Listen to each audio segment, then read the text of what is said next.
కూడి వచ్చిన ప్రతి ఒక్కరికి వందనాలు తెలియజేస్తున్నాను. అలాగే లైవ్లో వీక్షిస్తున్న ప్రతి ఒక్కరికి కూడా వందనాలు తెలియజేస్తున్నాను. ప్రార్థన చేసుకొని ఈ కార్యక్రమాన్ని ప్రారంభించుకుందాం. ప్రార్థన. పరలోకమందున మా తండ్రి, మీకు వేలాది వందనాలనైనా. ఇప్పటివరకు ఇలా ఉన్నామంటే మీ వల్లే తండ్రి, అందుకు వందనాలు తెలియజేస్తున్నాం నైనా. తండ్రి, లోకస్తులు ఎంతమందో దేని వెనుకో పడుచుండగా మాకు ఇటు భాగ్యాన్ని అవకాశాన్ని మాకు దయచేశారు నైనా, అందుకు వందనాలు తెలియజేస్తున్నాం నైనా. అలానే ఇక్కడ నేర్చుకునే వాక్యాన్ని మేము మా మనసులో ఉంచుకునేలా చూడండి నైనా. దాన్ని బట్టి మేము నడవగలిగేలాగా మాకు మీ కృప చూపించండి, మీ జ్ఞానాన్ని మాకు దయచేయండి. చెప్పబోయే సహోదరులకి మంచి జ్ఞానాన్ని దయచేయండి, మీ మాటలు తెలియజేసేలాగా అతన్ని దీవించండి తండ్రి. అలానే ఇక్కడికి వచ్చిన ప్రతి ఒక్కరిని ఆశీర్వదించండి. మేము ఇంకా ప్రతి క్లాస్కి వచ్చేలాగా మమ్మల్ని దీవిస్తారని నమ్మచ్చు. ఇచ్చిన ప్రార్థన యేసుక్రీస్తు నామములో అడిగి వేడుకుంటున్నాం తండ్రి, ఆమేన్. మన మధ్యన సహోదరులు సంతోష్ కుమార్ గారు వచ్చి పాటల్లో నడిపించవలసిందిగా కోరుతున్నాం.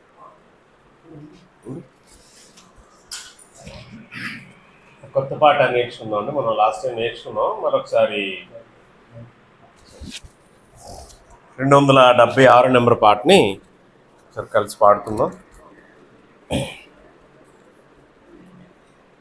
276.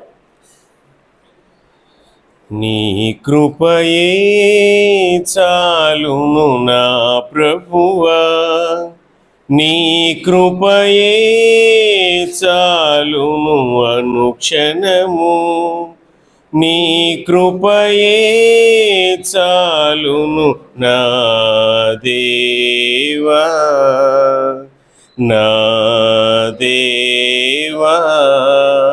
మరలా, నీ కృపయే చాలును నా ప్రభువా, నీ కృపయే చాలును అనుక్షణము, నీ కృపయే చాలును నా దేవా, నా దేవా. నా బంధువులు నన్ను వీడినను, నా వారే నన్ను వెలివేసినను, నా బంధువులు నన్ను వీడినను, నా వారే నన్ను వెలివేసినను, కరుణాశీలి నీ కృప చాలును, నీ కృపచే నేనిల జీవించెదను, జీవించెదను. నీ కృపయే చాలును నా ప్రభువా, నీ కృపయే చాలును అనుక్షణము, నీ కృపయే చాలును నా దేవా, నా దేవా. మరలా మొదటి చరణం పాడు. నా బంధువులు నన్ను వీడినను, నా వారే నన్ను వెలివేసినను, నా బంధువులు నన్ను వీడినను, నా వారే నన్ను నిలివేసినను, కరుణాశీలి నీ కృప చాలును, నీ కృపచే నేనిల జీవించెదను, జీవించెదను. నీ కృపయే చాలును నా ప్రభువా, నీ కృపయే చాలును అనుక్షణము, నీ కృపయే చాలును నా దేవా, నా దేవా. వ్యాధులు బహుగా బాధించినను, వ్యాకులములచే క్షీణించినను వ్యాధులు బహుగా బాధించినను వ్యాకులములచే క్షీణించినను కరుణాశీలి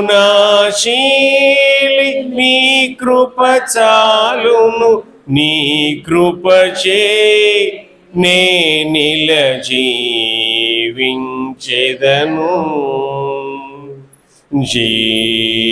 జీవించెదను నీ కృపయే చాలును నా ప్రభువా కృపయే చాలును అనుక్షణము నీ కృపయే చాలును నా దేవా నా దేవా. మొదటి చరణం ఒకసారి మీరు పాడండి, అప్పుడు క్లోజ్ చేసుకుందాం. నా బంధువులు నన్ను వీడినను నా వారే నన్ను వెలివేసినను నా బంధువులు నన్ను వీడినను నా వారే నన్ను వెలివేసినను కరుణాశీలి నీ కృప చాలును నీ కృపచే నే జీవించెదను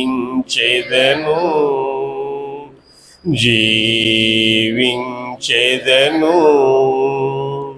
నీ కృపయే చాలును నా ప్రభువా నీ కృపయే చాలును అనుక్షణము నీ కృపయే చాలును నా దేవా నా దేవా. చిన్న పాటే సులభంగా వచ్చేస్తుంది. వచ్చేవారు ఇది పాడుకొని మరొక కీర్తనని వచ్చేవారు నేర్చుకుందాం. Thank you. పాటల్లో నేర్పించిన సోదరులకి వందనాలు తెలియజేస్తున్నాను. కాసేపు వాక్యం విందాం. వాక్యం వినే ముందు మన మధ్యన సోదరులు కనకరాజు గారు వచ్చి ప్రార్థన చేయవలసిందిగా కోరుతున్నాను.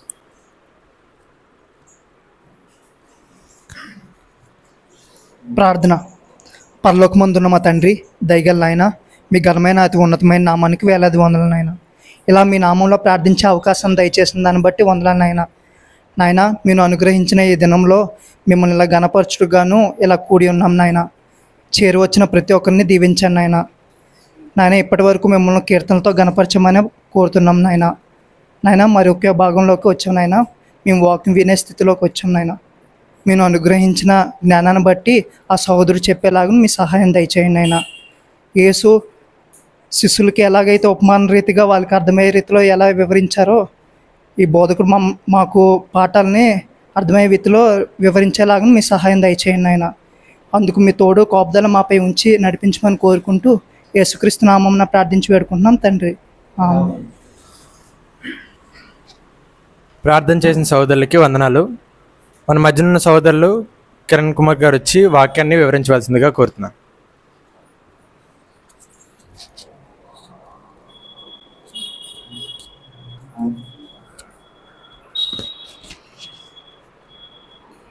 ఈ బైబిల్ తరగతికి హాజరైన ప్రతి ఒక్కరికి ప్రేమపూర్వకంగా వందనాలు తెలియజేస్తున్నాను. నిజంగా ఈరోజు ఎంతమంది వస్తారు అనుకోలేదు. లాస్ట్ 3 వీక్స్ నుంచి నేను ఒకరోజు అన్నవరం వెళ్ళిపోయాను, బుధవారం. తర్వాత మన నారాయణమ్మ గారు చనిపోయి ఒక బుధవారం చనిపోయారు. ఆ తర్వాత బుధవారం ఏమో మనం జ్ఞాపకార్థ గుడికి పెట్టాం. అలా 3 వారాలు గ్యాప్ వచ్చింది. 3 వారాలు గ్యాప్ తర్వాత రిస్టోర్ చేయడం కష్టం అవుద్ది అనుకున్నాను. కానీ దేవుని కృపను బట్టి చేరి వచ్చిన మీ అందరికీ ప్రేమపూర్వకమైన వందనాలు తెలియజేస్తున్నాను. దేవుని వాక్యాన్ని మనం నేర్చుకుంటున్నాం బైబిల్ తరగతిలో కీర్తనల గ్రంథం గురించి నేర్చుకుంటున్నాం. కీర్తనల గ్రంథం ఎన్ని భాగాలుగా విభజించాలి, లేదా మనం విభజించబడింది ఎన్ని భాగాలండి? 5 గ్రంథాలు, 5 భాగాలుగా విభజించబడింది కీర్తన గ్రంథం. ప్రతి పుస్తకానికి, కీర్తన పుస్తకానికి, మిగిలిన 65 పుస్తకాలకి కీర్తన పుస్తకానికి ఉన్న డిఫరెన్స్ ఏంటంటే అన్ని పుస్తకాలు దేవుడి నుంచి మనిషికి తెలపబడిన విషయాలు. కీర్తనలో మానవుడి నుంచి దేవుని స్తుతిస్తూ చేసిన కీర్తనలు, ప్రార్థనలు. సో అన్నీ పైనుంచి కిందకు వస్తే ఒక బుక్ మాత్రం కింద నుంచి పైకి. అలా అని చాలామంది ఏమంటున్నారంటే మనిషి రాసాడేమో అని అనుకుంటున్నారేమో. అలా అని మనిషి ఇప్పుడు నాలడ్డాడు అవడం ఒకటి రాసేసి దీనికి యాడ్ చేసేయడం కాదు. అది కూడా దేవుని ఉద్దేశం చేతే పరిశుద్ధాత్మ శక్తి చేతే రాయబడింది కీర్తనలు. ఆ కీర్తనలు పరిశుద్ధాత్మ శక్తి చేతే మానవులు చేసిన ప్రార్థనలుగా కీర్తనలుగా ఉన్నాయనే సంగతులు ఇవన్నీ నేను బేసిక్స్లో ఇవన్నీ మనం వివరించుకున్నాం. కీర్తనలు ఎలా చదవాలో కూడా అవి ఎలాంటి లిటరేచర్ని కలిగి ఉన్నాయో మనం నేర్చుకున్నాం. ఇప్పుడు తర్వాత అంశం ఏమో మనం చదువుతున్నాం అంటే కీర్తన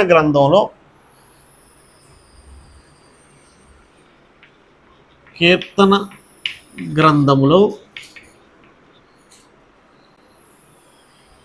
క్రీస్తుని గూర్చిన ప్రవచనాలు.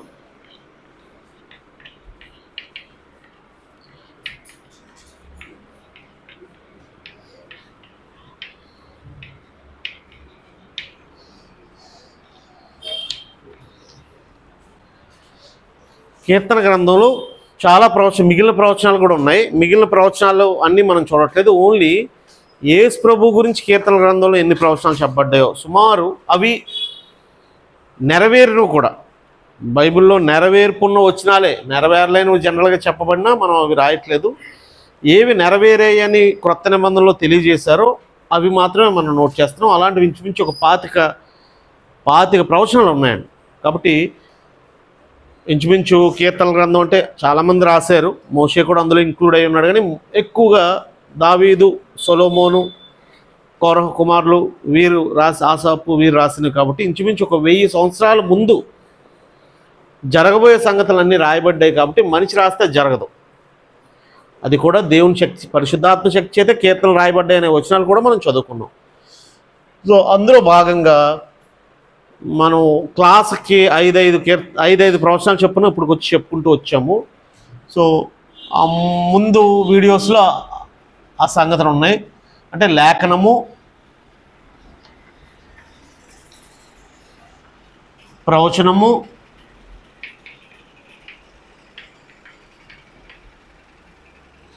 నెరవేర్పు.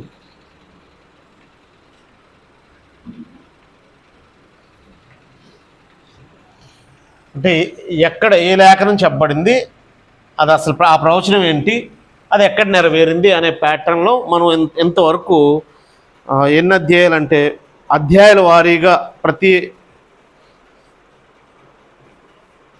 యేసు ప్రభు జీవిత క్రమంగా మనం వెళ్ళట్లే.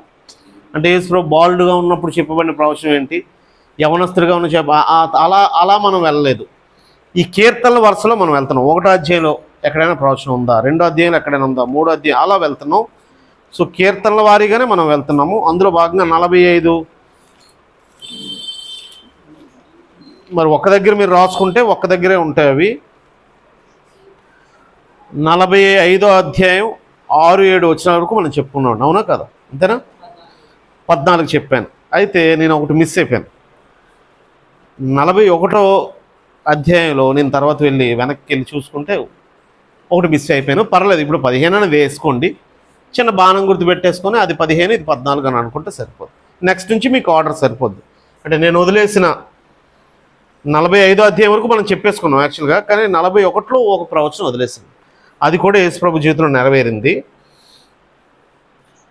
41వ కీర్తన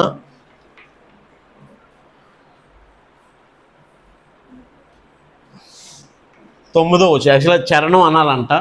అది చరణం పాట ప్రార్థన తెలియదు కాబట్టి నేను వచ్చిన అంటున్నాను. 41వ కీర్తన 9వ వచనంలో ఓ ప్రవచనం ఉందండి, చదువుతారా? ఇప్పుడు ఇక్కడ కూర్చున్న వాళ్ళు మనం ఎక్కడో ఏం చదువుతున్నాం అర్థమైంది కదండి. కీర్తనలో యేసు ప్రభు గురించి చెప్పబడిన ప్రవచనాలు ఇప్పటికీ 14 చదివాం. ఇది 15వ, నంబర్ వేస్తే ఇది 15వ ప్రవచనం. అంటే ఆయన జీవితం అంతా ముందే ప్రవచించబడింది అనమాట. అలా మనం చదువుతున్నాం. 15వ ప్రవచనం ఇది. 41 ఇంకా మళ్ళీ ఏ పుస్తకం నన్ను అడగొద్దు, మనం కీర్తనలు చదువుతున్నాం కాబట్టి. 41:9 నేను నమ్ముకొని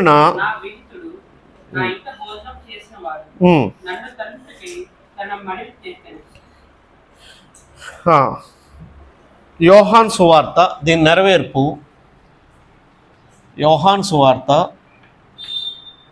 13వ అధ్యాయం 18వ వచనంలో ఈ మాట రాశాడు. ఒకసారి ఏదైనా అక్కడదైనా ఇక్కడదైనా మనం రాస్తున్నాం. నేను నమ్ముకొని నా విహితుడు నా ఎంట భోజనం చేసిన వాడు నన్ను తనుటికే తన మడిమెత్తెను, నాతో కలిసి లేదా నాతో కూడా. యోహాను సువార్తలో ఏముందండి? నాతో కూడా భోజనము చేయువాడు లేదా చేసినవాడు నాకు విరోధముగా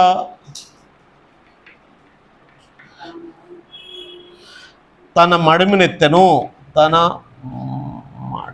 మడమనెత్తెను.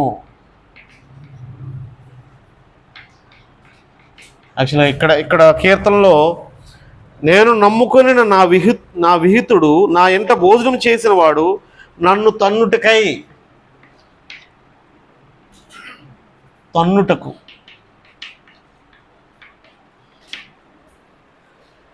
ఇది ఎవరి గురించి చెప్పబడిందండి? సునీత గారిని అడుగుదాం.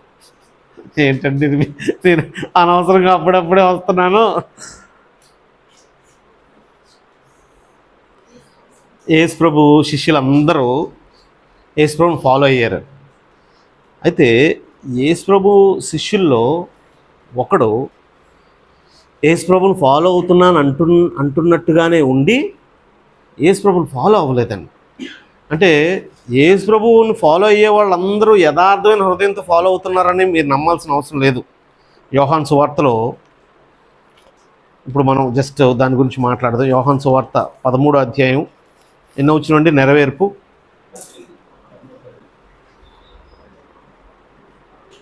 18లో ఏమన్నాడంటే, మిమ్మును అందరిని గూర్చి నేను చెప్పలేదు, నేను ఏర్పరచుకున్న వారిని ఎరుగుదును, కానీ నాతో కూడా భోజనం చేయవాడు నాకు విరోధముగా తన మడమనెత్తెను అను లేఖనము నెరవేరుటకై నేను ఎలాగ చెప్తున్నాను, మీలో ఒకడున్నాడు. 21వ వచనంలో మాట చెప్తున్నాడు.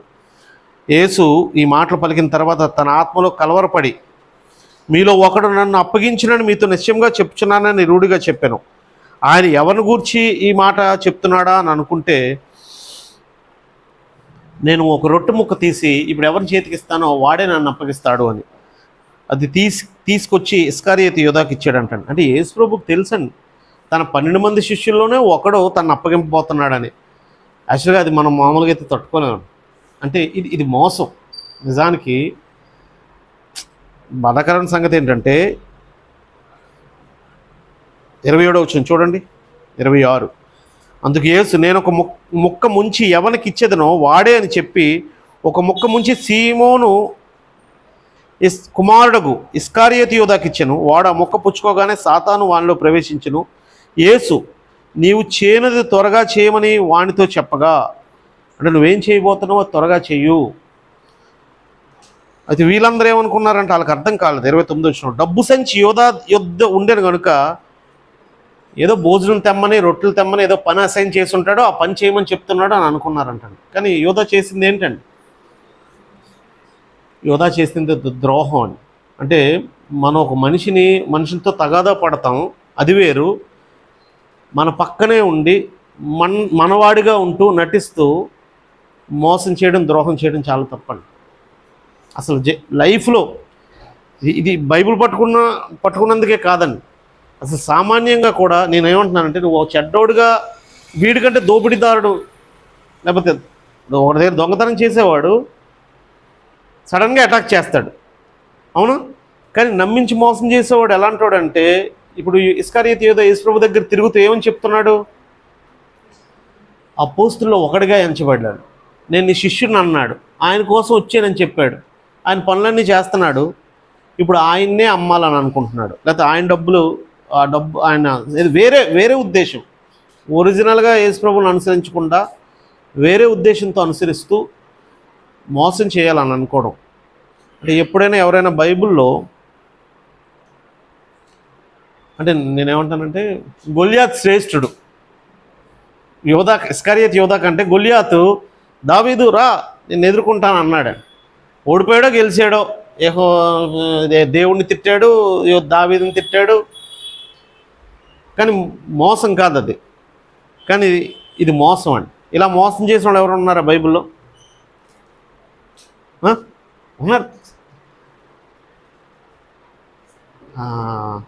దావీదు సైన్యాధిపతి, దావీదు మేనల్లుడే, దావీదు సహోదరి కొడుకు మేనల్లుడు యోవాబు అని ఒక అతను ఉన్నాడు.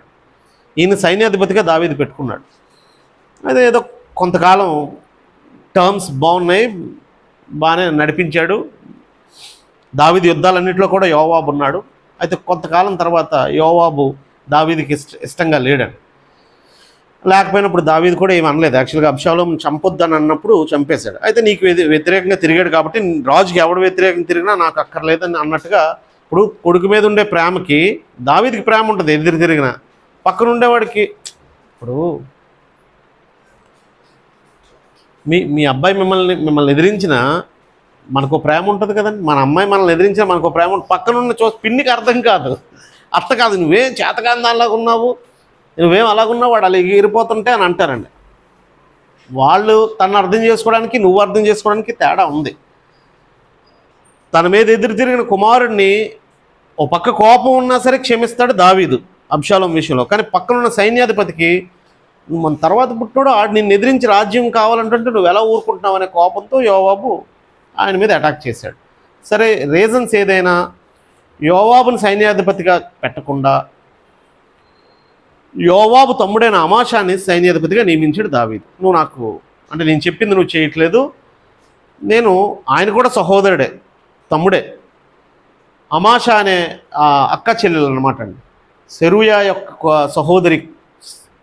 అంటే సెరూయా కుమారుడేమో అక్క కుమారుడేమో యోవాబు, చెల్లి కుమారుడు అమాషా, వాళ్ళిద్దరూ కూడా అన్నదమ్ములే.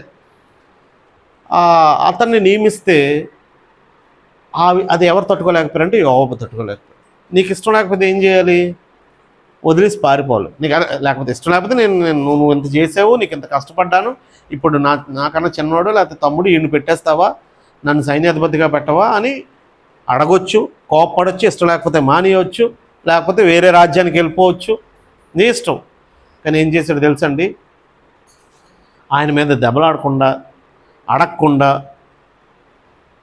సొంత తమ్ముడే ఎదురొస్తున్నాడు, తమ్ముడా అని ఇలా ముద్దు పెట్టుకొని కింద నుంచి కడుపులోంచి అది ద్రోహం. ఓ పైనుంచి ఏమో ప్రేమ నటిస్తున్నాడు, కింద నుంచి ఏమో కత్తితో చంపేశాడు.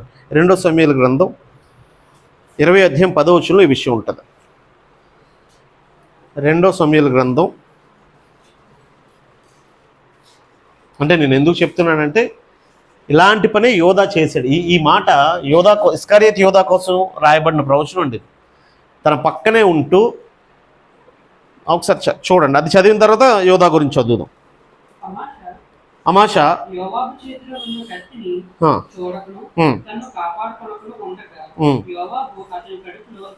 అంటే అలా కాదు, సహోదరా అని ముద్దు పెట్టుకున్నాడు. ఆ వచనం చదువు. 10, 9 ఎన్నో వచనం అది?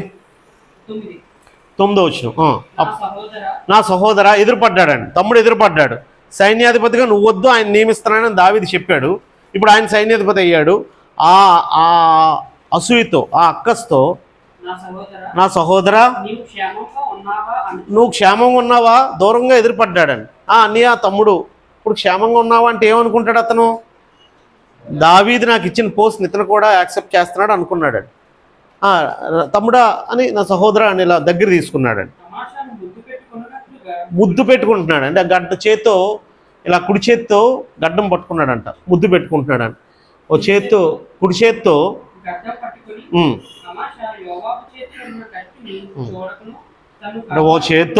ఓ చేత్తో తమ్ముడా అని ముద్దు పెట్టుకుంటూ రెండో చేత్తో కత్తి తీసి పొడవడం. ఇదే పని ఎవరు చేశారంటే ఇస్కరియోతు యూదా. యేసుప్రభుని గుర్తుపట్టడం ఎలాగా? ఆ చీకట్లో ఆయనేమో ప్రార్థన చేస్తున్నాడు ఆ తోటలో. ఎలా గుర్తుపట్టాలి అని అంటే, నేను ఎవరిని వెళ్ళి ముద్దు పెట్టుకుంటానో, ముద్దు దేనికి సూచన? స్నేహానికి, ప్రేమకి సూచన. ఆ ప్రేమతో నేను ఎవరినైతే ముద్దు పెట్టుకుంటానో ఆ ముద్దు పెట్టుకున్నాడే యేసు ప్రభు. అరే అలా కాకుండా వేరే ఏది వాడినా బాగున్నాను ఇస్కరియోతు యూదా. నేను చూపిస్తాను, నేను ఎవరి మీద ఈ రెడ్ టవల్ వేస్తానో అతనే అని అన్నా బాగున్నాయేమో. ఓ ప్రేమ సంకేతాన్ని వాడుకుంటూ అప్పటికీ ద్రోహాన్ని వదలలేదన్నమాట. యేసు ప్రభు తను పట్టించే తనేని తెలిసిపోయినా కూడా తను వాడింది ఏంటంటే ప్రేమ చూపిస్తూ మోసం చేయాలనుకోవడం. దయచేసి సహోదరులు, ఇది మంచిది కాదు. రీసెంట్గా నాకు తెలిసిన వాళ్ళలో ఒక భర్త తన భార్య విషయంలో ఆమె తను లేనప్పుడు ఏమేమి మాట్లాడుతుందో, ఎవరెవరితో ఏం మాట్లాడుతుందో తెలుసుకోవడానికి అవేవో అమ్ముతారంటండి. ఆడియో స్టోర్ అయ్యేటట్టుగా స్పీకర్స్ ఏవో, చిప్స్ ఏవో, అది సోఫా కింద పెట్టాడు. ఇప్పుడు నీకు ఇష్టం ఉంటే నీ భార్యతో కలిసి ఉండు, నీకు ఇష్టం లేకపోతే అంటే అది నేను చెప్పను, కలిసి విడిపో అని. అంటే నువ్వు ఉండలేవు. ఇప్పుడు నువ్వు ఈ సంగతి ఆమెకు తెలిసింది. ఇప్పుడు ఎవరో వాళ్ళ అమ్మగారితోనో, చెల్లితోనో, స్నేహితులతోనో ఎవరితోనో మాట్లాడతారండి. ఆ మాటలన్నీ నువ్వు వినడానికి నువ్వు ఈ పని చేస్తే ఆ బంధం నిలబడుతుందా? అంటే ద్రోహం చేస్తే, మోసం చేస్తే. రీసెంట్గా నేను ఇలాంటిది ఒకటి ఫేస్ చేశాను. అంటే సందర్భం వచ్చింది కాబట్టి చెప్తున్నాను. నాతో మాట్లాడడానికి వచ్చారు. ఒక వ్యవహారం విషయంలో, ఒక ఆర్గ్యుమెంట్ విషయంలో మాట్లాడడానికి వచ్చేటప్పటికే మొబైల్స్ ఆన్ చేసుకొని ఉన్నారండి. నేను మాట్లాడేది రికార్డ్ చేయడం కోసం. దయచేసి మీకు చెప్తున్నాను, అది ద్రోహం. అంటే మన రిలేషన్ నిలబడుతుందా? ఆ విషయం నాకు తెలిసిపోయింది. ఇప్పుడు మన మధ్య రిలేషన్ నిలబడుతుంది. ఇప్పుడు నేను చెప్పాను, భర్త అదే భార్య ఏం మాట్లాడాలనుకుంటుందో భర్తే, ఆ సంగతి భార్యకి తెలిసిపోయిందండి. తెలిసిపోయిన తర్వాత ఇద్దరి మధ్య రిలేషన్ నిలబడుతుందా? నువ్వేం సాధించావు? నీ చిప్పు పెట్టి రికార్డ్ చేసావు కదా, ఏం సాధించావు? దయచేసి అంటే అది మోసం. దానికంటే నువ్వు నాకు అక్కర్లేదని యోధా వెళ్ళిపోతే అతను ధన్యుడు. కానీ ఆయన చేసింది ఏంటంటే క్షమించారు. చూడండి, ఎవరు శిక్షించారు? రోమా సైనికుల కంటే ఎక్కువ ద్రోహం ఎవరు చేశారంటే యోధా, ఇస్కరియోతు యోధా. అందుకు అంటే ఇది అక్కడేమో కీర్తనకారుడికి ఎవరో ఇలాంటి పరిస్థితి తీసుకొచ్చారు. తను నమ్ముకున్న వాళ్ళే తన మీద ఎదురు తిరిగారు ఎవరో. అది వాడతాడు తన జీవితంలో, అది వాడబడుతుంది. అది ఎవరి గురించి వాడబడుతుంది అంటే ఎగ్జాక్ట్గా యేసు ప్రభు జీవితంలో అది జరుగుద్దని ముందే పరిశుద్ధాత్మ రాశాడు అన్నమాట. అది అలా జరిగింది. దయచేసి ఎప్పుడు అంటే ఇలాంటి చాలామంది ఉన్నారండి. అంటే ప్రేమగా ఉన్నట్టు, స్నేహంగా ఉన్నట్టు నటించి ఆ స్త్రీని తీసుకెళ్ళి ఏ బొంబాయికి అమ్మేస్తాడు ఒకడు. నిజంగా నువ్వు దొంగవైతే రాదు ఆమె నీతో. నువ్వు ప్రేమ కురిపించినట్టుగా నటించి ఎన్నో కేసెస్ ఉన్నాయండి ఇలాంటివి. అది భయంకరమైందండి. మోసం చేయడం, ద్రోహం చేయడం అసలు విశ్వాసికి ఎన్నటికీ తగదు. అంటే వేరే విధంగా ఏదైనా గొడవ అయింది నాకు, కెల్ల రమేష్ బ్రదరు, మీకు నాకు ఏదో మీ మొక్కలు మా మీదకి వచ్చేస్తున్నాయని మా సంతోషి అంటున్నాను. ఏదో గొడవ అయింది, మీ మీ మీ మీ మీ మొక్కలు మా ఇంట్లోకి వచ్చేస్తున్నాయి, అయితే మీ నీళ్ళు మీరు వాడుతున్న మా నీళ్ళు మా ఇంట్లోకి వచ్చేస్తున్నాయని పక్కింట్లో నీకు గొడవడం వేరు. ఇలా ఒకరిని మోసం చేసి ద్రోహం చేయడం దారుణమైన సంగతి. అలాంటి బైబిల్లో వ్యక్తులు రికార్డ్ అయి ఉన్నారు. బయట కూడా మనం అలాంటివి చూస్తున్నాం. దయచేసి నాతో కూడా భోజనం చేయవాడు, భోజనం అంటే నువ్వు పక్కనే ఉంటావు, నువ్వు నీ ఫ్రెండ్గానే నటిస్తావు, నీ స్నేహితుడిగా, బంధువుడిగా నటిస్తావు, మళ్ళా నువ్వే అతనికి ద్రోహం తలపెడతావు. అది తప్పండి. తర్వాత మరొక లేఖనం,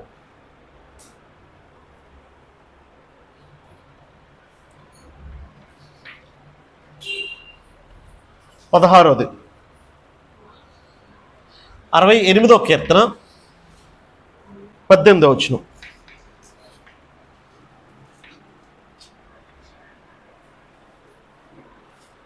నీవు ఆరోహణమైతివి, పట్టబడిన వారిని చెరపట్టుకొని పోతుంది. నీవు ఆరోహణమైతివి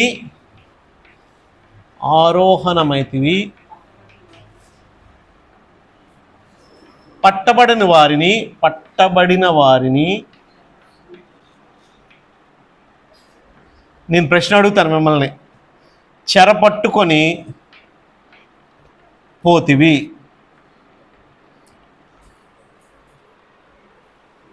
చెరపట్టుకోవడం అంటే చేత్తో అని కదండి, అంటే ఒకరిని దాస్యంగా తీసుకెళ్ళి వెళ్ళిపోవడం. ఒక రాజు ఒక దేశం మీద యుద్ధం చేసి వాళ్ళందరినీ చెరగొనిపోవడం అంటే తన దాస్యానికి తీసుకుని వెళ్ళిపోవడం. ఇది యేసు ప్రభువుకి ఎలా వర్తిస్తుంది? ఎఫెసీ పత్రిక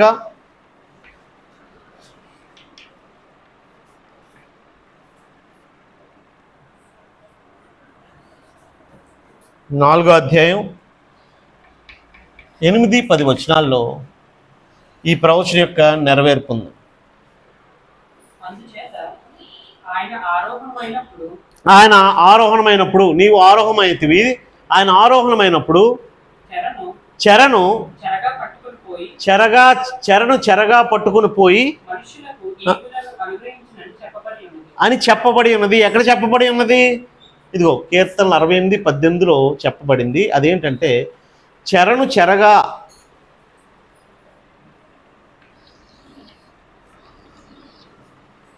జాగ్రత్త గమనించండి. మనం కూడా ఇప్పుడు చెరలో పట్టబడ్డామంటే ఎవరి చేతో? ఒకప్పుడు సాతాను రాజ్యంలో ఉన్నాం. సాతాను రాజ్యం లేదా సాతాను అధికారంలో ఉన్నామండి.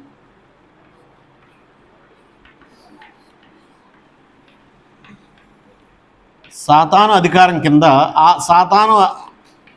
కింద సాతాను చెరలో మనం ఉన్నాం. ఇప్పుడు యేసు ప్రభు ఉన్నారు.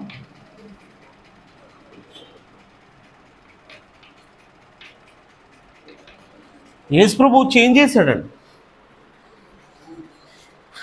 నాయన ఇదిగో నీ రాజ్యం అని ఎవరిని తీసుకెళ్ళాడు? మనల్ని తీసుకెళ్ళాడు. యాక్చువల్గా సాతాను చెర నుంచి కొంతమందిని ఆయన ఇప్పుడు విడిపించి తన దాసులుగా, ఇక్కడేమో మనం సాతాను చెరలో ఉన్నాం, ఇప్పుడు ఎవరి చెరలో ఉన్నాం అంటే ఆ మాట మీకు అంగీకరించడానికి ఇష్టపడట్లేదేమో. సాతాను చెర నుంచి విడుదల చేశాడంటే బాగుంటుంది మనకి జనరల్గా. కానీ యాక్చువల్గా ఇప్పుడు మనం స్వతంత్ర అంటే మనం సాతాను నుంచి స్వతంత్రులుగా మారాం. కానీ ఎవరికి దాసులం అయ్యామో తెలుసా? ఇప్పుడు మనం క్రీస్తుకి దాసులం అయ్యాము. ఇప్పుడు చెరగా కొనిపోయాడు అంటే ఒకరు సాతాను బందీగా ఉన్న మనల్ని క్రీస్తు బందీగా చేసుకున్నాడు. క్రీస్తు బందీగా చేసుకోవడం బాధాకరమైన విషయం కాదు, గొప్ప ఆశీర్వాదకరమైన విషయం. క్రీస్తు బందీగా ఎవడు లేకపోతాడో వాడు బాధపడాలి. జాగ్రత్త. ఇప్పుడు అదేంటది? ఇప్పుడు ఈ మాట ఒకవేళ లోకల్కి రుచించదేమో, ఆ బందీగా వదిలేసుకొని మిమ్మల్ని తన బందీలుగా చేసుకున్నాడా అని అనిపించవచ్చు. కానీ అపోస్తులందరూ ఏమన్నారు తెలుసండి? మేము క్రీస్తు యేసు ఖైదీనైన నేను అని అన్నాడు. నేను ఖైదీని, యేసు ప్రభువుని బట్టి ఖైదీని అయ్యాను, క్రీస్తు యేసు దాసుడిని అని అన్నారండి. అపోస్తులుడైన పౌలు, యోహాను, పేతురు, యాకోబు, తన సహోదరులైన యాకోబు, యోధా కూడా క్రీస్తు దాసులు అనే మాట వాడారు. క్రీస్తు దాసులు ఎవరైనా తీస్తారా? ఒక్కొక్క మాట చూద్దాము. రోమపత్రిక 1వ అధ్యాయం 1వ వచనం ఒకరు. ఇది చెరిపేస్తాను నేను మరలా.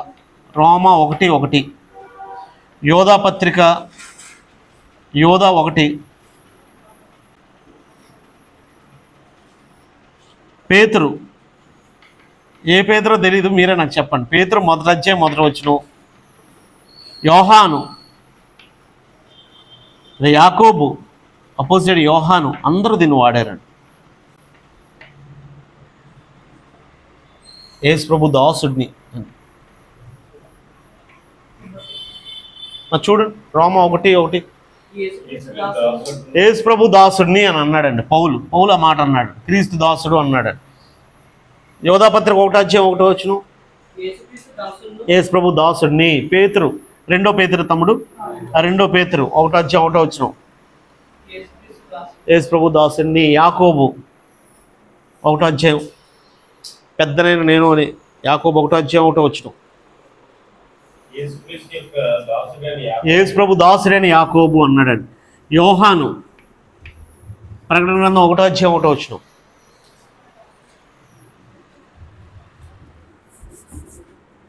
ప్రకటన గ్రంథం 1:1 యోహాను. యేసుక్రీస్తు తన దాసులకు ఇది పౌలు కాదు, ఇది యోధ,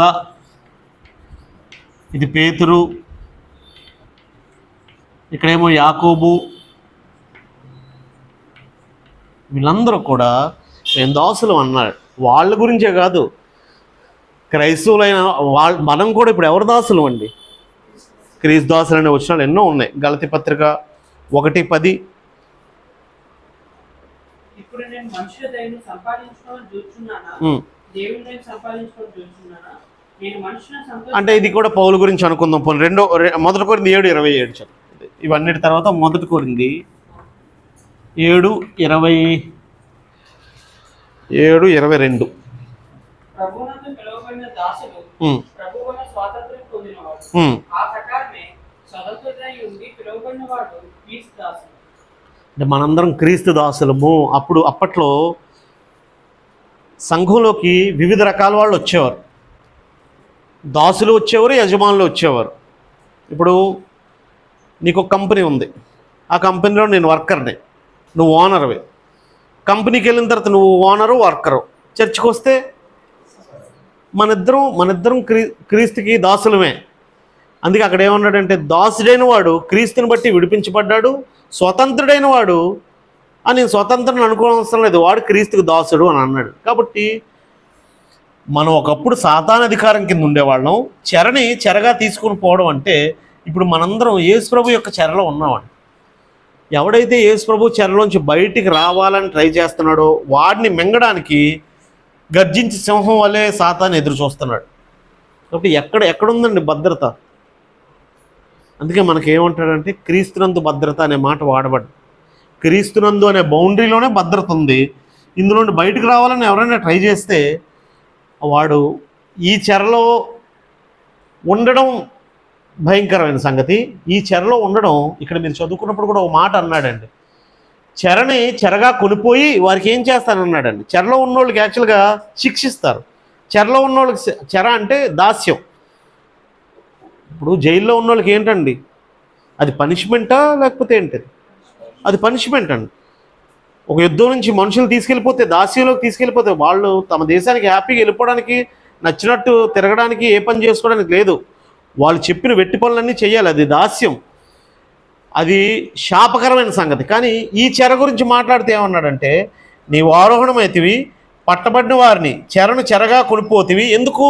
అక్కడ చదవండి, అక్కడ ఒక మాట వాడాడు.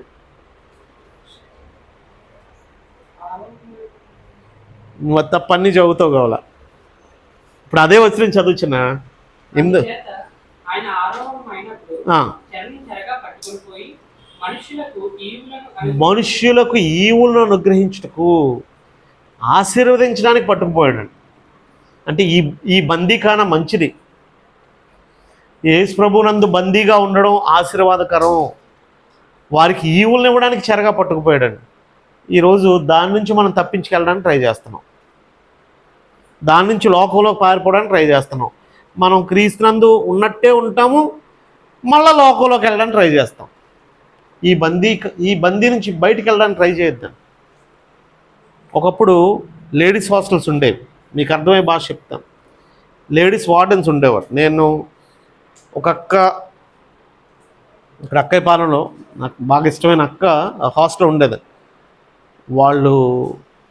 వాళ్ళ హాస్టల్కి ఈ ప్రింట్అవుట్స్ హెల్ప్ చేయడానికి వాటికి నేను వెళ్ళాలంటే, అబ్బాయిలు హాస్టల్కి వెళ్ళడానికి, అది నన్స్ రన్ చేసే హాస్టల్, కొలేషియస్ ఏదో హాస్టల్ పేరు కూడా, లోపలికి ఎవరు వెళ్ళడానికి లేదండి. వాళ్ళు బయటికి రావడానికి సర్టెన్ టైం అయిన తర్వాత వాళ్ళు బయటికి రావడానికి ఉండేది కాదండి.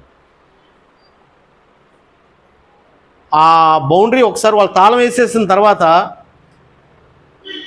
ఈ స్టూడెంట్ బయటికి వెళ్ళాలంటే అథారిటీ పేరెంట్స్ ఎవరైతే రిజిస్టర్ అయి ఉన్నారో వాళ్ళ నుంచి ఫోన్ కాల్ వస్తే తప్ప వీళ్ళు బయటికి వెళ్ళడానికి ఉండేది కాదని.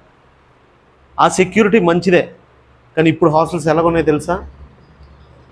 ఇప్పుడు తాళం వేస్తారు 8 అయిన తర్వాత.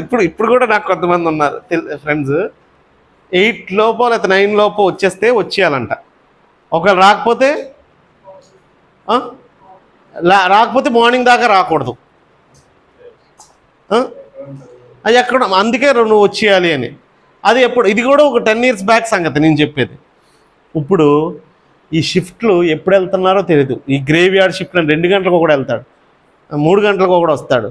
ఇంక ఈ హాస్టల్స్ కూడా ఏ రూల్స్ ఏమీ లేకుండా కూర్చొని, బాబు మాకు ఎందుకు, మేము భోజనం పెడతాము, మీకు పడకిస్తాము, మీరు ఎప్పుడు వెళ్తారో ఎప్పుడు వస్తారో మీ ఇప్పుడు ఏ రూల్స్ రెగ్యులేషన్స్ ఏమి లేవండి. నువ్వు లైట్ పాడు చేయకూడదు, ఫ్యాన్ ఎరగొట్టకూడదు, ఇవే తప్ప వాళ్ళు వెళ్ళి రాకపోకల్లో రిస్ట్రిక్షన్స్ లేవు ఇప్పుడు. అప్పుడు ఎంత వాళ్ళకి ఏ కట్టేది. ఒకప్పుడు హాస్టల్లో పెట్టామంటే ఆ హాస్టల్లో ఇప్పుడు 10th ఇంటర్మీడియట్ వరకు అలాంటిది ఉంది. ఇప్పుడు నేను చెప్పింది వాళ్ళు ఇష్టానుసారంగా బయటకు వెళ్ళడానికి లేదు. ఇంటర్మీడియట్ పిల్లల వరకు నేను చెప్పినట్టు వాళ్ళకు బౌండరీలోనే బతకాలి. అది దాటి వాళ్ళు వెళ్ళడానికి లేదని, అసలు బయట అడుగు పెట్టడానికి లేదని. అది మంచిదే, ఒక్కోసారి అది మంచిదే కదా. అలాగే ఇక్కడ క్రీస్తు ప్రభు యొక్క చెర మంచి శ్రేష్టమైందండి. లోపల ఈవులన్నీ ఉన్నాయి. ఆ మాట ఎఫెసీ పత్రికలో నెరవేరిందండి. 15, 16, 17 కొంచెం అర్థమైనట్టుగా ఉందా? అర్థం అవ్వలేదు. తర్వాత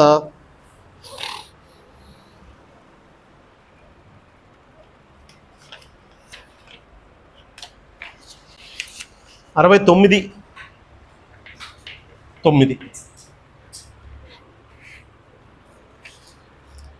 నీ ఇంటిని గూర్చిన ఆసక్తి నన్ను భక్షించున్నది. నీ ఇంటిని గూర్చిన ఆసక్తి నన్ను భక్షించున్నది. నీ ఇంటిని గూర్చిన ఆసక్తి నన్ను భక్షించున్నది.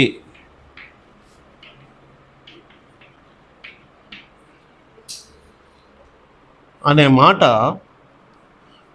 యోహాను సువార్త 2వ అధ్యాయం 17వ వచనంలో నెరవేరింది.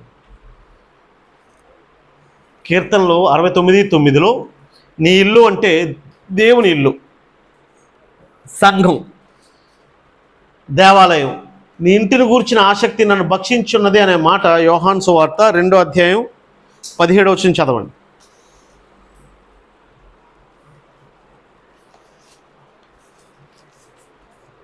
అదే మనకు తెలిసిన సంగతే.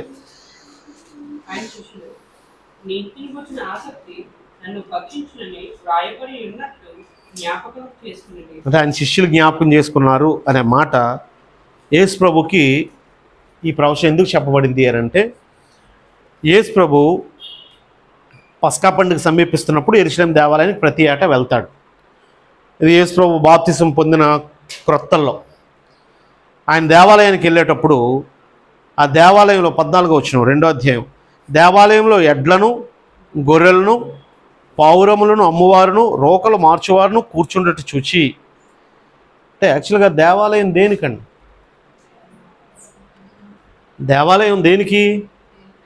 దేవుణ్ణి ఆరాధించుకొని నీలో లోపాలు ఏమైనా ఉంటే దేవుని దగ్గర ఒప్పుకొని దేవుని వైపు ఒక వ్యక్తి తిరగడానికి ప్రశాంతమైన వాతావరణం అక్కడ కావాలి. కానీ వీళ్ళు ఏం చేశారంటే యెరూషలేము దేవాలయానికి సంవత్సరానికి 3 సార్లు ప్రతి యూదుడు వెళ్ళాలి. సో చుట్టుపక్కల ఉన్న వాళ్ళు అందరూ వస్తారు. అందరూ ఒక దగ్గర గ్యాదర్ అయితే చాలామంది జనాలకి వాళ్ళ రిక్వైర్మెంట్లు కొన్ని ఉంటాయి. క్షమించండి ఇలాగ అంటున్నానని. మొన్న అక్కడ 12 సంవత్సరాలకు ఒకసారి 144 సంవత్సరాలకు ఒకసారి ఏదైంది కుంభమేళ. కరెక్ట్ చెప్పావు, నాకు తట్టం పేర్లు. అక్కడ టీ అమ్ముకొని బ్రతికినోడు కూడా వేలకు వేలు లక్షలు సంపాది. వాళ్ళ రిక్వైర్మెంట్ వాళ్ళ థాట్ ఎలాగుంటుందంటే, నేను కూడా కుంభమేళాకి వెళ్ళాలని ఉండవు అతనికి. ఇప్పుడు ఆ టీ అమ్ముకున్నోడికి ఏముంటుంది తెలుసా? ఎలాగైనా సరే ఈ 12 రోజుల్లో ఎన్ని రోజులు ఉంటుందో, ఈ 40 రోజుల్లో ఎన్ని టీలు అమ్మగలమో, ఎంతమందిని. ఇప్పుడు వాడు మైండ్ సెట్ అంతా ఎలాగ ఉంటుందని అంటే, టీ ప్యాకెట్లు తెచ్చేసి స్టాక్ రెడీగా ఉంచుకోవాలి, తెల్లవారు లెగాలి, పాలు రెడీగా ఉండాలి, సప్లై వెళ్ళిపోవాలి, యువతల 2 కుర్రోళ్ళు పంపించాలి, యువతల ఈ లైఫ్ వేప పొలాలు అమ్మి సంపాదించారంటే ఎవరు. అలాగా యెరూషలేము దేవాలయం ఎంతో పవిత్రంగా, అంటే దేవుని చేత, సొలొమోను చేత కట్టబడింది. తర్వాత జెరుబాబెల్తో కట్టబడిన మందిరం ఇది. దాన్ని హేరోదు కూడా ఎక్స్టెన్షన్ చేశాడు. అక్కడ పవిత్రమైన దేవాలయంలో జరుగుతున్న సంగతి ఏంటంటే, ఇవన్నీ మర్చిపోయారు వీళ్ళు. ఈ దేవాలయం లోపల ఏం చేస్తున్నారంటే, రోకలు మార్చువారంటే బయట కరెన్సీ.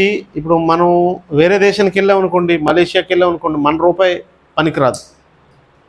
అమెరికాకి వెళ్ళామనుకోండి, మన కరెన్సీని అంతా డాలర్ల కింద మార్చుకోవాలి. డాలర్స్ కింద మార్చుకుంటే తప్ప మన కరెన్సీ అక్కడ పనికిరాదు. సో వాళ్ళు ఇక్కడికి వచ్చి తెచ్చి డాలర్ ఇచ్చి మా కొట్లో సామాన్లు ఇమ్మంటే మన వాళ్ళు ఇస్తారా? మనకు రూపాయలు ఇస్తానంటేనే ఇస్తారు. అంటే ఇప్పుడంటే ఆన్లైన్ అయింది. ఒకప్పుడు ఈ ఆన్లైన్ ఏమీ లేనప్పుడు అది మాకు తెలుసు. మా చిన్నప్పుడు ఫారినర్స్ వచ్చేవారు, కొన్ని బ్యాంక్స్ ఇక్కడ ఉండేవి, ఫారిన్ ఎక్స్చేంజ్ బ్యాంకులో వాళ్ళు ఈ డబ్బులు మార్చుకొని ఇండియన్ కరెన్సీ తెచ్చుకొని దగ్గర ఉంచుకునేవారండి. ఎందుకంటే ఆన్లైన్ ట్రాన్సాక్షన్స్ ఏమీ లేవు అప్పుడు. యూపీఐ కానీ ఆన్లైన్ ట్రాన్సాక్షన్స్ ఇవేమీ లేవు. వాళ్ళు కరెన్సీ అమ్మే, ఒక వాటర్ బాటిల్ కొనుక్కోవాలన్నా, బ్రెడ్ కొనుక్కోవాలన్నా, ఏం కొనుక్కోవాలన్నా సరే డబ్బులు ఇవ్వాలి. కాబట్టి ఇండియన్ కరెన్సీ మార్చుకునేవారు. సో మనం కూడా అలా వెళ్ళినప్పుడు అక్కడ కరెన్సీ మార్చుకోవాలి. ఇక్కడ వివిధ రకాలైన జనులందరూ దేవాలయానికి వస్తారు. వచ్చినప్పుడు కరెన్సీ మార్చి ఊరికనే ఇస్తారనుకుంటున్నారా? 100 రూపాయల కరెన్సీకి 100 రూపాయలు ఇచ్చేస్తారనుకుంటున్నారా? మీకు చిన్నప్పుడు సాయి నెట్ అని ఉండేది. ఆ నెట్లో మాకు చిల్లర కావాలి. పక్కన సాయిరామ్ పార్లర్ ఉంది కదండి, అక్కడ కిల్లీ బడ్డీల్లో ఈ వ్యాపారం ఇప్పటికీ జరుగుద్ది. 100 రూపాయలు నోట్ ఇస్తే మీకు 95 రూపాయలు చిల్లర ఇస్తాడు వాడు. రూపాయలు 2 రూపాయలు. వాడి బిజినెస్ ఏంటంటే చిల్లర బిజినెస్. తప్పు కాదు అది. అదొక ఈ అడుక్కున్న వాళ్ళందరూ ఉన్నారని వాళ్ళందరూ వెళ్ళి అక్కడ ఇచ్చేస్తారు చిల్లర. వాడికి 1 రూపాయి అంత ఇస్తారు. లేకపోతే వాడికి 100కి 100 ఇచ్చేసిన వీడు ఏం చేస్తుంటే 100కి 90. నీకు చిల్లర కావాలా? 100 రూపాయలు నువ్వు నోటిస్తే 90 రూపాయలు చిల్లర ఇస్తాడు. రూపాయలు 2 రూపాయలు 5 రూపాయలు. మాకు అక్కడ బిజినెస్ చేసేదానికి కావాల్సి వచ్చేది నేనే వెళ్ళి తెచ్చేవాడిని. సో ఇలాగా ఇక్కడ దేవాలయంలోనే స్టాల్స్ వేసుకున్నారు శుభ్రంగా. ప్రతి ఒక్కడు ఎవడకాడు. శైలేంద్ర ఒక స్టాలు, పక్కన ఆడికన్నా పెద్ద స్టాల్ నేనేస్తానని ఒకడు. బాబు రండి బాబు, రోమా నుంచి వచ్చిన వాళ్ళు, ఇక్కడ నుంచి వచ్చిన వాళ్ళు, మా ఇవ్వండి, డబ్బులు ఇవ్వండి, మేము మీకు ఇక్కడ కొనుక్కోవడానికి. ఇప్పుడు దేవాలయంకి వచ్చిన తర్వాత కొన్ని పనులు ఉంటాయి కదా, బలుడు అర్పించాలి. ఇది వీళ్ళ బిజినెస్. ఆ బలుడు అర్పించడానికి మీరు అటు ఇటు తిరగద్దు. మళ్ళీ ఆ సంతకి ఏమి వెళ్తారు, ఆ సంతకి ఈ సంతకి వెళ్ళొద్దు, మేమే ఇక్కడ పశువులు నమ్ముతున్నాం, రండి రండి అని పశువుల బోర్డు ఒకటి పెట్టాడు, పావురాల బోర్డు ఒకటి పెట్టాడు. మీరంతా తిరిగిన తర్వాత టీయో కాఫీయో నీళ్ళు ఇలాగ మొత్తం దేవాలయాన్ని వ్యాపారం కింద చేసి వ్యాపారపు టిల్లుగా చేశారు. యేసుప్రభు పస్కా పండుగకు వచ్చాడు, అక్కడ జరుగుతున్న ఆ పనిని చూశాడు. ఇది ఎక్కడ జరుగుతుందంటే వెలుపల కాదు, ఇంచుమించు ఆవరణ లోపలికి వచ్చేసారు, దేవాలయం లోపలికి వచ్చేసారు. దేవాలయంలో ఎడ్లను, గొర్రెలను, పావురాలను అమ్మువారు, రోకలు మార్చేవారు, వీళ్ళందరినీ చూసి ఆయన భరించలేకపోయాడు. యాక్చువల్గా అన్యాయం చూస్తే, తన దేవాలయంలో జరుగుతున్న అన్యాయం చూసి దేవుని ఇంటిని కూర్చిన ఆసక్తి నన్ను భక్షిస్తుంది అన్నాడు. దాన్ని అలా చూస్తూ ఉండలేకపోయాడు. ఇప్పుడు మనకి చర్చ్ బిల్డింగ్ లేదు. కొందరు చర్చ్ బిల్డింగ్స్లో మీ ఇంట్లో మిల్లు ఎంత నీట్గా ఉందంటే ఎక్కడ ధూళి లేదు, ఏ బూజు లేదు. బూజు ఇలా పట్టేసి ఉంటే ఏం చేస్తావు పూర్ణిమ? ఇంటి దగ్గర పేరుకుపోయి ఉంటే ఏం చేస్తావు? నేను ఒక దగ్గర చర్చ్ బిల్డింగ్కి వెళ్ళాను. ఒక దగ్గర వాష్రూమ్ పంపించారు నన్ను. ఇలాగ అడుగు పెట్టగానే చెప్పని కాలు జారిపోయింది. ఇంత నాచు పట్టేసి,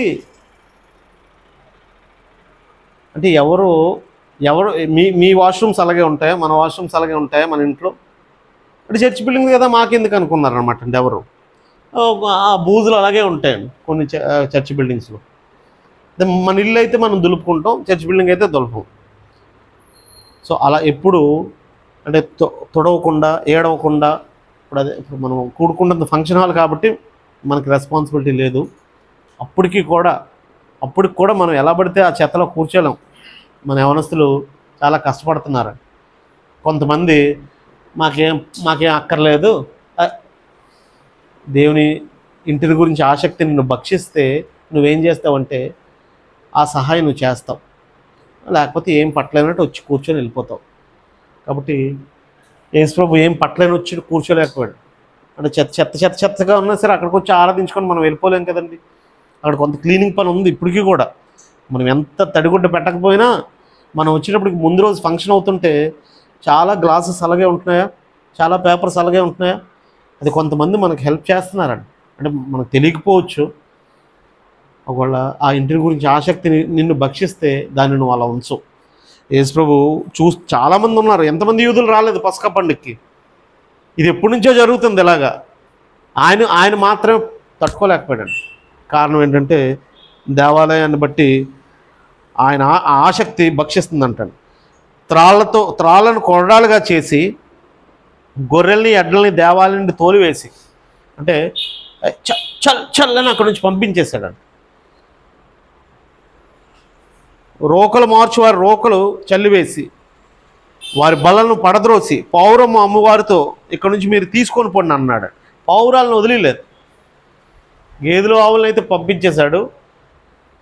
రోకలు అమ్మేవాళ్ళు మాత్రం వాళ్ళ బలను మాత్రం తోసేశాడు. అంటే వాళ్ళందరూ ధనవంతులు. ఈ పేదవారు పౌరాలు అమ్ముకునే వారి విషయంలో మాత్రం మీరు ఇక్కడ నుంచి వెళ్ళిపోండి అన్నాడు. అంటే దేవుని సన్నిధిలో, దేవుని సంఘంలో జరగాల్సిన పనుల విషయంలో మీకు ఆసక్తి ఉందా, నిర్లక్ష్యం ఉందా? ఊరుకూరుకునే నేను మొన్నదే అన్నాను, మీరు ఏ పని చేయకుండా మీరు ఓన్లీ హెచ్చరిచ్చేస్తే మీ హెచ్చరిక ఎవ్వరూ తీసుకోరు.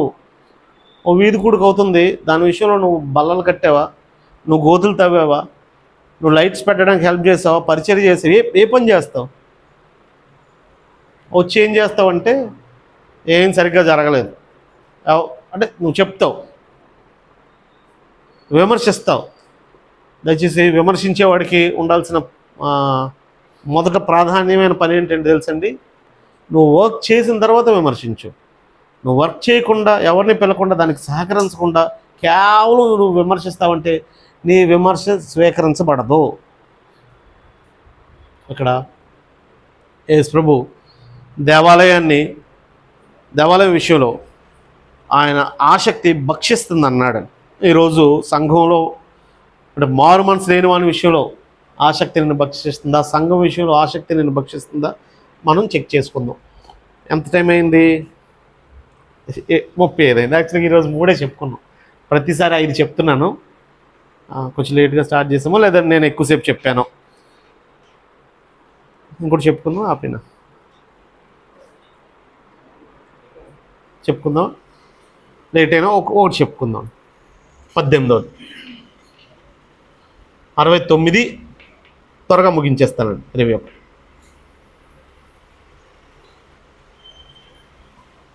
69 21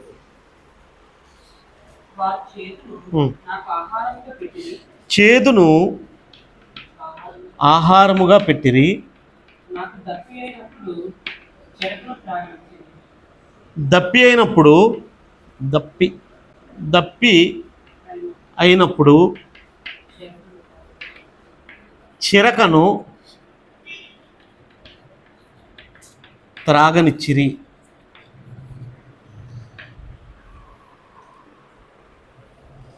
ఇది యేసు ప్రభు గురించి. యాక్చువల్గా అక్కడ ప్రవచనకారుడు, కీర్తనకారుడు గురించి రాసుకున్నాడు. అంటే నన్ను బాగా శ్రమ పెట్టారని చెప్పడానికి నిజంగా ఎవరి జీవితంలో ఇది జరిగి ఉండదండి. ఇది రాసిన కీర్తనకారుడి జీవితంలో కూడా ఒరిజినల్గా ఇది జరిగి ఉండదు. అంటే నన్ను మంచినీళ్ళు కూడా ఇవ్వలేదమ్మా, ఎంత నేను శ్రమలో ఉన్నా వచ్చి అలా చూసి వెళ్ళిపోయింది, కానీ నాకు మంచినీళ్ళు కూడా ఇవ్వలేదమ్మా అని అంటాం కదా. అలాగా అలంకారికంగా కీర్తనకారుడు రాసి ఉండొచ్చు, కానీ అక్షరాల వాస్తవంగా ఎవరి జీవితంలో జరిగిందంటే యేసు ప్రభు జీవితంలో జరిగింది. మత్తయి సువార్త 27వ అధ్యాయం. మీరు బైబిల్లో ఇది వేసేసుకోవచ్చు. ఈ నోట్స్ ఎప్పుడు మీ దగ్గర ఉండదు కదా. బైబిల్లో కూడా ఈ 69, 21 దగ్గర ఇప్పుడు నేను చెప్పబోయే ప్రవచనం వేసేసుకుంటే మీ బైబిల్లోనే, నా బైబిల్లో 2 ఉంటాయి. మత్తయి సువార్త 27:34. చేదు కలిపిన ద్రాక్షారసమును ఆయన త్రాగించి గాని ఆయన దానిని రుచి చూచి త్రాగనమ్మకపోయింది. యాక్చువల్గా యేసు ప్రభు రాత్రి పట్టుకున్నారండి. లక్షవారం రాత్రి ఆయన పట్టుకున్నారు. లక్షవారం రాత్రి నుంచి ఆయన హింసిస్తున్నారు. ఇక్కడ తిప్పారు, ఐదు చోట్లకు తిప్పారు. వీళ్ళని చంపేమని వారు కోరుతుంటే ప్రధాన యాజకులు వాళ్ళు అట్లీస్ట్ శిక్షిస్తే ఆ శిక్షను బట్టి వాళ్ళు అంటే చావు నుంచి తప్పిద్దాం అనుకున్నాడు పిలాతు. చంపడం ఆయనకి ఇష్టం లేదు. తన భార్య కూడా తనకు ఒక దర్శనం వచ్చింది, ఏమనంటే అతను నీతిమంతుడని. ఆయన నీతిమంతుడు, ఆయన గురించి ఈవిడికి ఎలా తెలుసు? అదంతే దేవుని కృప. ఈయనకి భయం వేసింది, శిక్షించి వదిలేద్దామని అనుకున్నాడు. అయితే ఆ శిక్షించే విషయంలో దారుణంగా శిక్షించారు రోమీలు. అది చూసి పిలాతు కూడా ఆశ్చర్యపోయాడు, ఎంతలా శిక్షించారంటారు. అంతగా శిక్షించబడి ఆయన శరీరంలో రక్తం అంతా కారిపోయి బాగా నీరసం అయిపోయి అలాంటి మనిషి మీద ఒక మ్రాను మోయడానికి ఇచ్చారు. అది ఎన్ని కేజీలో. ఇప్పుడు బాగా నీరసం అయిపోయిన తర్వాత హాస్పిటల్ నుంచి నీకు సెలైన్ పెట్టి వచ్చిన తర్వాత నువ్వు ఆటో నుంచి కూడా దిగవు, నువ్వు నడవు. బాబు రారా, నిజంగా నడలేవో, లేకపోతే అంటే వాస్తవంగా కొంతమంది నడలేరు, కొంతమంది ఇంత సీన్ క్రియేట్ చేస్తే తప్ప నాకు బాగాలేదని అందరూ అనుకోరని అరా బాబు అని పోనీ నిజంగా అనుకుందాం. మనం ఎందుకు నవ్వులాటగా చూడటం నిజంగా అనుకుందాం. పోనీ నువ్వు బాధగా ఎవరి మీద వాలి, కానీ రాత్రంతా దెబ్బలు కొడుతూ శరీరం నుంచి రక్తం అంతా పోయిన తర్వాత అలాంటి వ్యక్తి ఒక గ్లాసులు మంచినీళ్ళు తాగడానికి అర్హుడా కాదండి? ఆయనకి దాహం, యేసు ప్రభుకు దాహం ఎన్నిసార్లు వేసిందో తెలుసండి శ్రమలో? అంటే వేస్తూనే వచ్చింది. 2 సార్లు రాయబడింది ఆ విషయం, ఒకసారి కాదు. సిలువ ఎక్కకముందు ఒకసారి నాకు దాహం వేస్తుందని అడిగాడండి. సిలువ ఎక్కిన తర్వాత ఒకసారి దాహం వేస్తుందని అడిగాడు. 2 వచనాలు రాస్తాను. మత్తయి సువార్త ఇది చదువుకొని మనం క్లోజ్ చేద్దాం. మత్తయి సువార్త ఎన్నో వచనం చెప్పాను అక్కడ, 27వ అధ్యాయం 32లో ఆయన కపాల మనబడిన స్థలానికి వెళ్తున్నప్పుడు, లేదా 32వ వచనం, వారు వెలిచిండుగా కురియనీయుడైన సీమోను అని ఒకడు కనబడగా ఆయన సిలువను మోయుటకు అతన్ని బలవంతం చేసింది. యేసు ప్రభువులో శక్తి లేదండి. He's unable to carry. A cross అయితే తను, ఏ సిలువ అయితే తను ఎక్కబోతున్నాడో ఆ మ్రాన్ ఆయన మోయలేకపోతున్నాడు. ఆయనకు మోయడానికి బలం లేదు. ఇంక ఈయన మోయలేడని వాళ్ళకి అర్థమైపోయి అక్కడ దారిని వెళ్తున్న ఇంకొక ఆయన్ని ఈ పనికి హెల్ప్ చేయమని యేసు ప్రభు సిలువ మోయమని అతన్ని పిలిచారు. యేసు ప్రభు సిలువ మోయడానికి ఆయన ఉపయోగపడ్డాడు. ఈయన్ని నెట్టుకుంటూ లాక్కుంటూ ఇంక తీసుకెళ్ళడం తప్ప ఇంక ఈ మనిషి మీద బరువు పెడితే మాత్రం ఇతను సిలువ వేసే చోటు వరకు రాలేడు అని. వారు కపాల స్థలమును అర్థమించి గొల్గోతా దగ్గరికి వచ్చినప్పుడు యాక్చువల్గా ఆయనకు దాహం అయిందండి. చేదు కలిపిన ద్రాక్షరసం ఆయనకు త్రాగనిచ్చిరు కానీ ఆయన దానిని రుచి చూచి త్రాగనొల్లకపోయాను. అంటే కరుడు గట్టిన ఖైదీకైనా సరే, ఉరిశిక్ష చేసుకున్నోడికైనా సరే ఆహారం పెడతారు, మంచినీళ్ళు ఇస్తారండి. కానీ చేదు కలిపిన ద్రాక్షరసాన్ని, చేదును ఆహారంగా పెట్టారంటండి. ఇప్పుడు అంటే ఎంత క్రూరంగా బిహేవ్ చేశారండి. అంటే గ్లాసులు మంచినీళ్ళు ముందు మనం ఎవరికైనా వస్తే ఏమి ఇస్తామండి? బాగాలేదంటే ఎవరైనా పడిపోతే ఫస్ట్ ఏం చేస్తారండి? సోడా కొట్టి మొహం మీద అంటే నీళ్లు సామాన్యంగా ఎవరికైనా నీళ్ళు ఇస్తామండి. కనీసం ఒక గ్లాసు నీళ్లు కూడా అందులో చేదు కలిపితే ఆయన ఎలా తాగుతాడు? ఆయన తాగి రుచి చూసి తాగలేకపోయాడు అంటాడు. తర్వాత ఆయన సిలువ వేసిన తర్వాత నేను దాహం తీరలేదు, ఆ దాహం అలాగే ఉండిపోయింది. నేను దప్పికొని ఉన్నాను అని 7 మాటల్లో ఒక మాట, నేను దప్పికొని ఉన్నాను అనే మాట కూడా ఉంది. ఎందుకంటే ఇక్కడ కిందన వాళ్ళు దాహం తీర్చలేదు. అప్పుడు ఏం చేశారు అని అంటే ఈ స్పాంజీని ముంచి నోటికి, అది ఇంక తాగడానికి అవ్వదు, ఆయన తాగేదానికి ఆయన చేతులు అవి ఆల్రెడీ మేకులతో బంధింపబడి ఉన్నాయి. ఆ మూతికి ఈ స్పాంజీ తగిలిస్తారనమాట అంటున్నా, ఆ తడి. అది కూడా చెరాకులో ముంచారంటాడు. అది కూడా 48వ వచనం. ఇది సెకండ్ టైం. ఫస్ట్ టైం ఏమో మత్తయి సువార్త 27:34లో, అదే మత్తయి సువార్త 27:48లో. ఇది సిలువ ఎక్కిన తర్వాత, ఎందుకంటే ఇక్కడ ఫస్ట్ టైం దాహం తీరలేదని.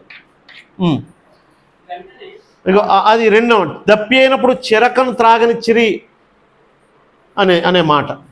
ఇక్కడేమో చేదున ఆహారంగా పెట్టి, రెండు మాటలు రెండు ఉన్నాయి. రెండు ప్రవచనాలు ఆయన 2 వచనాలు ఉన్నాయండి.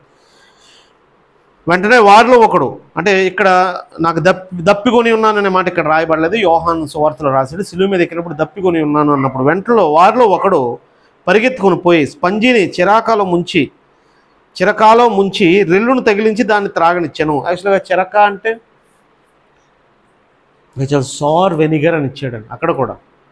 అది కూడా ప్యూర్ వాటర్ కాదు. అంటే ఆయన అలాగ ఆ పెదవులు ఆరిపోతున్నాయి అన్నమాట. అంటే యేసు ప్రభు మన జీవితంలో ఎంత శ్రమ పెట్టబడ్డాడంటే, నేను యాక్చువల్లీ మీ దగ్గరికి వచ్చే ముందు, అంటే ఖైదీకి ఏం ఫుడ్ ఉంటుందని ఒకసారి కొట్టండి. జైలు ఖైదీకి ఏ ఫుడ్ ఉంటుందో ఒకసారి కొట్టండి, మీరు గూగుల్లో సెర్చ్ చేయండి, వాళ్ళ మెనూ చూడండి శుభ్రంగా. వాళ్ళకొక లెక్క. మనకి ఇంట్లో అయినా మన అమ్మ పెడతాదులేండి, భార్యను అందం. వాళ్ళు ప్రాపర్గా చేస్తున్నారో లేదో తెలియదు, కానీ జైల్లో లెక్క ఉందండి. ఉదయం మెనూలో ఇది ఒక శ్రేష్టంగా ఉండకపోవచ్చు, బట్ వాళ్ళకి ఈ మీల్ ఇవ్వాలి ఒక రొటీన్ ఉందంటాడు. బుధవారం అయితే ఇది చికెన్ పెట్టాలి, ఆదివారం అయితే చికెన్ పెట్టాలను వాళ్ళకి ఒక మెనూ ఉందని. అంటే ఖైదీకైనా సరే కనీసం దాన్ని ఆహార సంగతి పక్కన పెట్టండి, నీళ్ళు ఎవరికైనా సామాన్యంగా ఎవరికైనా నీళ్ళు ఇస్తామండి. కానీ నీ కోసం నా కోసం యేసు ప్రభు ఎంత శ్రమ పడ్డాడంటే, ఆ శ్రమలో గ్లాసు నీళ్లు కూడా ఆయనకి దక్కలేనంత శ్రమ. ఒక అర్ధరాత్రి నుంచి రెండో రోజు అంటే శుక్రవారం 3 వరకు ఆయన కనీసం గ్లాసు నీళ్ళు కూడా లేవు. అడిగినా కూడా వాళ్ళు దాన్ని చేతిలో కల్పించారు. నేను వాస్తవంగా కీర్తనకారుడికి ఇది జరగలేదు. 69 ఎవరు రాశారు చూడు, దావీదా. 69 హెడ్డింగ్ పైన ఉందా, దావీదు కీర్తన.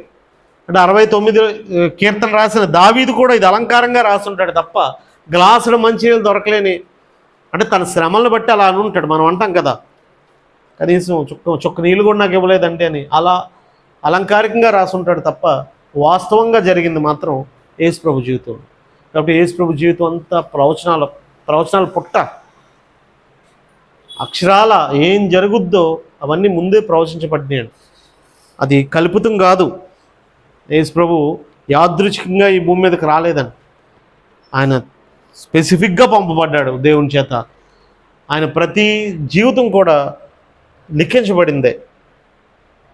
అలాగూ అంటే మన కోసం ఎంత శ్రమ పడ్డాడంటే, కనీసం ఒక ఇంత నీళ్ళు కూడా దక్కలేనంత శ్రమ.